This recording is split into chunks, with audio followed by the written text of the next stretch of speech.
Camaradas, compañeros, correligionarios, muy buenas tardes. Una hermosa tarde hoy desde donde estoy grabando este video sin las gafas porque las dejé en Buenos Aires en mi último viaje. Eh, ya me están impactando un poco los rayos solares de frente, me puse lo más de espalda posible, tratando un poco de escapar al leve viento que hay en el campo, pero bueno, esperemos que se escuche bien. Respecto, hoy a la madrugada me había levantado para ver si había noticias determinantes respecto a la cuestión de Venezuela, que era algo que íbamos a empezar a tratar, eh, porque la política en Salto se vuelve un poco difícil, ¿no? Para hacer una cobertura de opinión, ¿no? Acerca de sucesos de los cuales, digamos, se puede hablar no mucho, ¿no? Más que los scratches que manda hacer el oficialismo de las paredes de Arimay o de la política de terror. No estoy haciendo alusión a nada del pasado con política de terror, pero política de terror como fue lo de la comunicación del juzgado de falta y bueno, todas cuestiones que tienen que ver con la no política, que no vienen desde ahora, sino con tener desde hace ya muchos años concejales y un consejo deliberante eh, prototípico de escribanía, pero además de gente que no tiene inventiva ni originalidad. Entonces, por ejemplo, no puede haber ni pasacalles, por ejemplo, en Salto. Se arreglan algunos partidos opositores para poner pasacalles en lugares donde la ley no los proscriba y sin embargo van los alcahuetes del oficialismo y corta los pasacalles. Es una situación parecida a la que sucede en Venezuela o a la que sucedía políticamente en Venezuela, de la cual vamos a hablar un poco en este video, que también, ¿no? Yo me había levantado a la madrugada, les había dicho, porque se esperaba que cuando caiga la noche en el domingo el dispositivo establecido por Donald Trump con el portaaviones y los destructores que los acompañan, más el submarino nuclear que acompaña a la aventura estadounidense, eh, el dispositivo está activado, digamos, la capacidad de generar un ataque en Venezuela ya está y sin embargo eh, no lo hicieron. Estaría bueno hablar de esa cuestión, debido a que, como digo, en Salto hay muy poco para elaborar, vamos a estar seguramente ahí, he mandado mensajes a algunos compañeros que no han hablado todavía y que me gustaría que estén hablando de la política local para tener también la visión de ellos, porque si no, opinar acerca de los videos de campaña y demás está bueno, es algo que se puede hacer, pero es como que no hay un análisis profundo para hacer ante la falta política que hay en Salto. Bueno, más allá de determinadas cuestiones, no hay falta política de Venezuela, hay más allá de todos los achacamientos que se le puede hacer al oficialismo o a la oposición en Venezuela, hay política y hay cosas que cometieron mal porque las cometieron mal, el oficialismo y la oposición. Estoy hablando de Venezuela, no tomemos como oposición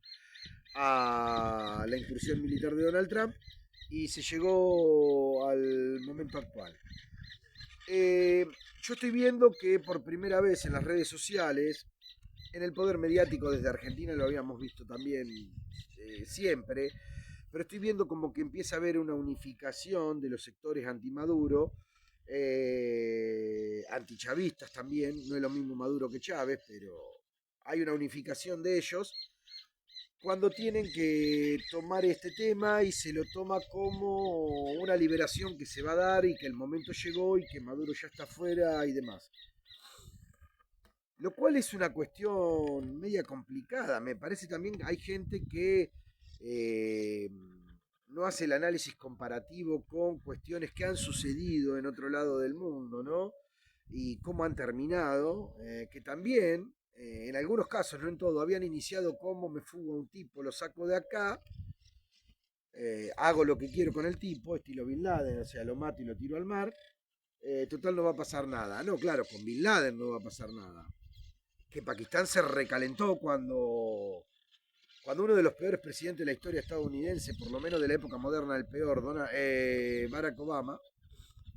que terminó siendo peor que Bush, cosa que era impensable, de manera extrajudicial y de manera extraoficial, teniendo como un aliado principal en la región a Pakistán, ni siquiera avisó a las autoridades pakistaníes y demás, entró en territorio pakistaní para matar a Bin Laden y a su familia y, y bueno, y luego se lo sacó y como dije, lo tiraron al mar, se deshicieron de Bin Laden y Pakistán tuvo un enojo. Claro, lo que pasa es que Bin Laden no tenía capacidad de mando en Pakistán. En Pakistán hay un gobierno establecido, no atacaron al presidente de Pakistán, atacaron a Bin Laden. En este caso, por el presidente de Venezuela, eh, Nicolás Maduro Moros, se está estableciendo la cuestión de imputarlo en el tráfico de drogas a él, a Diosdado Cabello y al militar López, digo para no confundirlo con algunos agentes de la oposición, ¿no? En este caso estamos hablando de Padrino López, de ser responsables del traslado de drogas hacia Estados Unidos. Entonces, logran, desde Estados Unidos, logran invertir figuras jurídicas y demás, y tratan de imponer este cartel a Maduro, que puede ser cierto o no, porque hubo el gobierno de Venezuela tiene vinculaciones con ciertas guerrillas colombianas que son ideológicamente marxistas-leninistas o de izquierda, que digamos, ante las circunstancias a las que fue llevando la política, sobre todo con los gobiernos de Álvaro Uribe Vélez y demás, estas guerrillas habían quedado relegadas, empezaron a tener una vinculación con el narcotráfico, tienen vinculación con el gobierno de Venezuela y por eso le es fácil a través del tránsito, Colombia produce, Venezuela es tránsito, imputarle a Maduro esta cuestión. Claro, el tema sería por qué no matan al líder de los Zetas o al líder de los carteles mexicanos. Quizás porque le tengan miedo, o quizás digamos porque también México es un país donde la droga, ya sea que llegue de tránsito, que se produzca ahí, se utiliza para llevarla a Estados Unidos y sin embargo no lo atacan. Claramente acá la cuestión de la droga es una excusa para imputarle a Maduro ser el jefe de un cártel que deje de ser tratado, perdón que miraba al perro, que deje de ser tratado como un presidente, puesto que no solo desde el punto de vista internacional, sino que desde el punto de vista normativo en Estados Unidos existe una norma que prohíbe a los presidentes de Estados Unidos tener cualquier tipo de ataque directo contra los presidentes de otro país. Entonces a Maduro lo corren de la legalidad, de manera unilateral lo hace la administración estadounidense, y esto permite no ser tratado como presidente y entonces le permitiría a Estados Unidos hacer un ataque selectivo contra el presidente Maduro. Estados Unidos, como dije, bueno, ya describí los armamentos, los buques, este portaavión que tiene aviones Harrier, que son los que se levantan así sin necesidad de tener que salir elevados a través de una pista. La pista del portaaviones es para el aterrizaje de estos aviones. Hay 4.000 marines, se dice que, no sé si en este momento, pero estarían llegando 3.000 marines más, o sea, hay una dotación de logística y humana militar respecto, apuntando a Venezuela, que es muy grande, que es tiene la capacidad de hacer un daño enorme en Venezuela, que para una invasión no alcanzan, sí para hacer un desastre grande, pero hay que hablar de algunas cosas que no se hablan y no tiene que ver con defender a Maduro, sino tiene que ver con los intereses de Estados Unidos, que por lo menos en el caso de Donald Trump, entre otras cosas, cuando habló de Venezuela, que no fueron muchas veces, dijo, sabemos que hay petróleo, sabemos que podemos hacer negocio, y habla de que sería bueno un opositor no solo por la cuestión de los derechos humanos, no solo por la cuestión electoral, que fue una berreteada lo que hizo Maduro en las últimas elecciones. Digamos, hay muchos compañeros que se pueden ofender, pero es real. es parte de sumar granos de arena a las cagadas que te venís mandando para que hoy, por ejemplo, haya una unicidad entre diferentes militantes que apunten a Maduro como el héroe, el líder de un cartel de narcotráfico y justifiquen esta invasión. Pero bueno, no es precisamente la intención de Estados Unidos. Estados Unidos, y acá tuvo varios enemigos históricamente, entre ellos Cuba, en su sur, ¿sí? En su sureste, también agarra la parte del este, pero hacia abajo, o sea, no el Pacífico entero. Estados Unidos siempre ha tratado a la parte del Golfo de México y a la parte del Caribe, que toca con Venezuela, de lo que es el Caribe Sur, lo ha tratado como el Mediterráneo. Yo sé que el Mediterráneo está en otro lado, está entre África y Europa, y que todo el mundo va a entender que se comete un error geográfico al nombrarlo, pero no, desde la política para Estados Unidos, el Golfo de México y el Caribe Sur han sido un mar Mediterráneo sobre el cual necesita tener un control total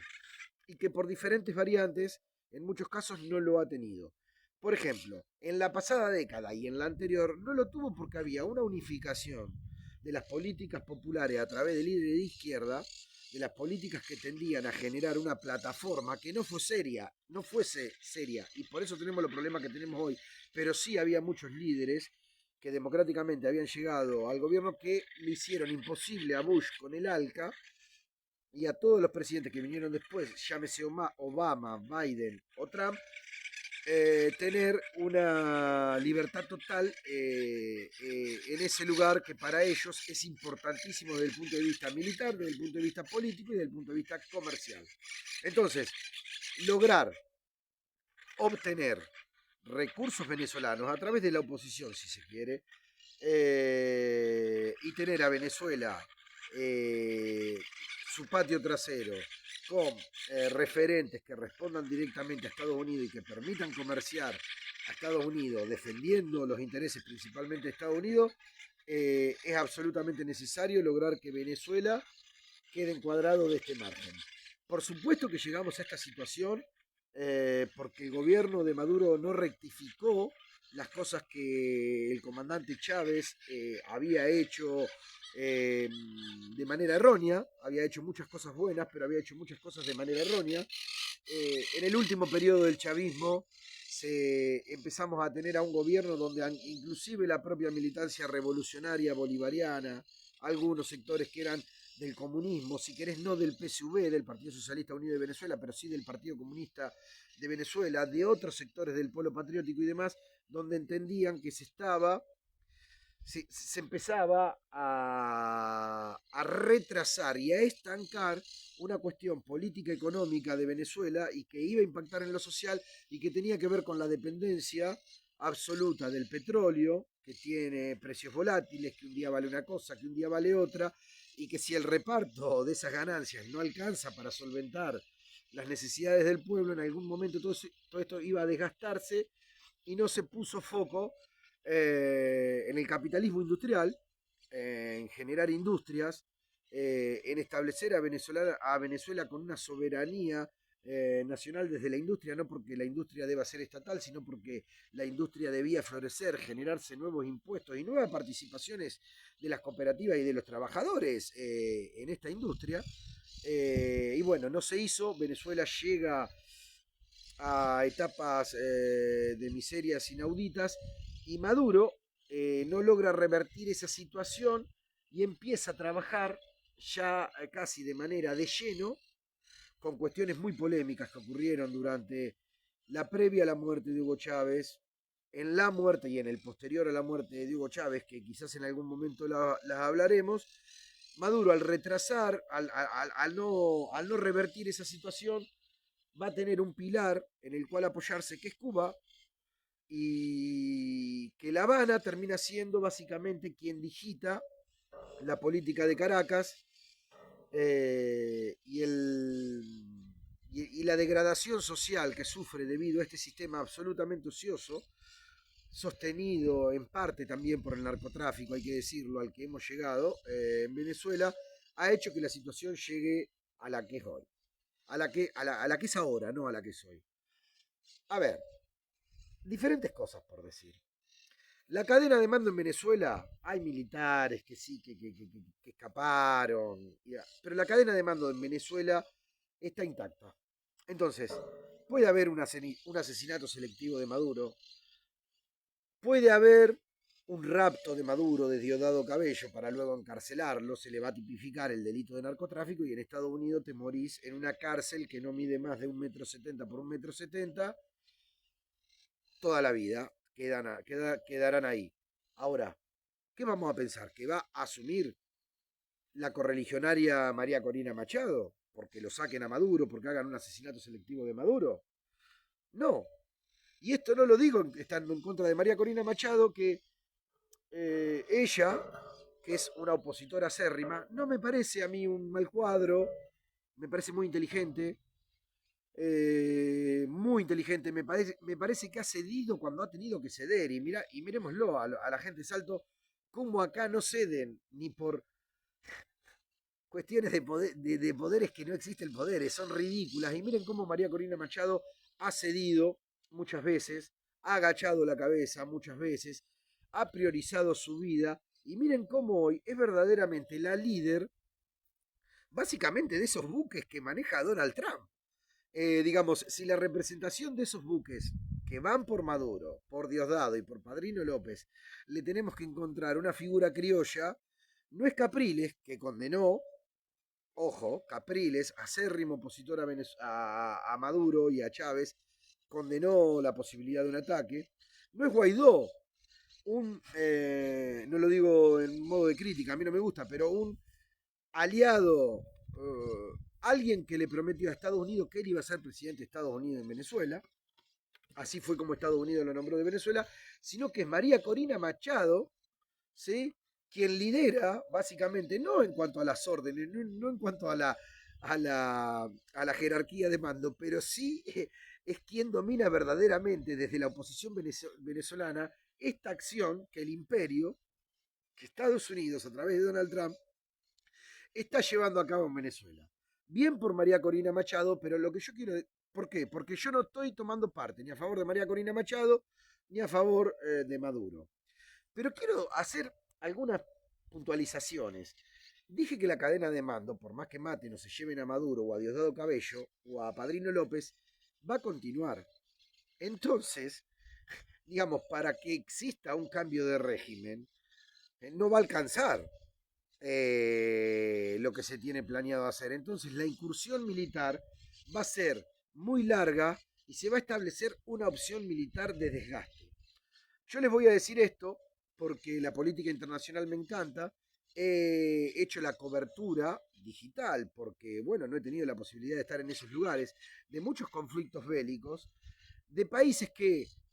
en tamaño eran como Venezuela, o más grande, o más chico y demás, pero que tenían mucho menos habitantes que Venezuela, o mucho menos capacidades de ponérsela complicada al imperialismo, a Europa y a Estados Unidos cuando han hecho esos ataques en esos países y han tenido que realizar, por ejemplo, entre otras cosas, más de 10.000 incursiones militares. No es que han bombardeado en todas ellas, pero es lo que han tenido que hacer. Y uno se pregunta, las fuerzas militares que hoy están ahí, en el Caribe Sur, que tienen Guyana y Trinidad y Tobago, dos naciones que en Sudamérica nunca han existido porque siempre estuvieron vinculadas al poder financiero global francés, siempre han sido un protectorado de Francia más que hermanas sudamericanas nuestras, digo, ¿cuánto van a tener que hacer si no van a invadir, ya que tienen este territorio para poder invadir? Porque no sé si les alcanza, digamos, con el material increíble y la tecnología increíble que tienen ahora depositado en el sur del Caribe, no sé si les alcanza para hacer 10.000 operaciones aéreas, ataques navales e incursiones de los marines, ya sea de manera de infantería o sea de manera terrestre. No sé si eso les va a alcanzar para tomar el país. Porque, ¿qué pasa? Dicen que no quieren tomar el país. Está bien, ¿qué quieren? Bombardear el país. ¿Y qué se piensan? ¿Que va a cambiar algo? Por eso van a destruir, van a matar, van a generar un quilombo terrible, pero no van a lograr cambiar el régimen de esa manera. Para cambiar el régimen, la acción tiene que ser directa y van a tener que tratar de querer entrar con los marines y van a tener que hacer más de 10.000 incursiones aéreas Y nos vamos a encontrar entonces, si esto sucede, con que van a derrocar y van a matar a Maduro, a Diosdado Cabello y a toda la a Padrino López, quizás Delcy Rodríguez y Cilia Flores escaparán, pero digo, el día que puedan desguazar totalmente a la Guardia Revolucionaria, a todas las lealtades de mando que existen en el Estado, del chavismo, yo no sé si llamarlo chavismo, pero podríamos decir del chavismo, lo que va a quedar es una Venezuela destruida, sin capacidades de producir riqueza, eh, va a quedar endeudada porque todo lo que se le va a tener que prestar para su reconstrucción va a generar deuda para las nuevas autoridades y va a existir una anomia que no se va a curar en un montón de años. Tengan presente estas palabras, ¿eh? Va a generar un conflicto de preguerra civil que se va a terminar transformando en una guerra civil y va a existir una anomia social en donde vamos a tener diferentes gobiernos sin reconocimiento, algunos con reconocimiento internacional, otros sin reconocimientos, se va a generar un poder clánico, paraestatal, paralegal, o sea, ilegal, que no esté sostenido por el poder normativo. Van a haber bandas armadas peleando por el petróleo de Venezuela y por las cuestiones que tengan que ver con la riqueza. En Venezuela hay mucho oro, ¿sí? Va a haber gángsters en Venezuela que van a responder a unos y a otros. Si hacen esta incursión, en no mucho tiempo va a pasar esto. Y eso va a afectar a la región, no solo a Venezuela, de una manera tóxica, horripilante. Y no le va a convenir a nadie. Y vuelvo a lo que dije en la política de Salto. Negociar, negociar. Maduro y los maduristas. María Corina Machado y los opositores. Donald Trump y los estadounidenses que tienen que hacer esto porque María Corina Machado, que vuelvo a repetir, es una gran política, por más que ella quiera la entrada de los Estados Unidos en Venezuela, yo no la voy a criticar. Hay que estar en la piel de un venezolano y de una persona que fue perseguida, apresada, como fue María Corina Machado. A ver, pero María Corina Machado no pudo unificar enteramente a la derecha, pero aparte no pudo llegar a la pata militar y al partido militar y a convencer a los militares venezolanos, ni siquiera para que en esta situación le den una sonada militar, aunque se llama, a Nicolás Maduro. Entonces, estaba diciendo que estas cuestiones de negociar, que deberían llevarse a cabo, cedo yo, cedes un poco vos y demás, que ocurren en política internacional, ocurren también en Salto, y vamos a encontrar, ¿sí? Otro ejemplo acá, para comprender que quienes no negocian nunca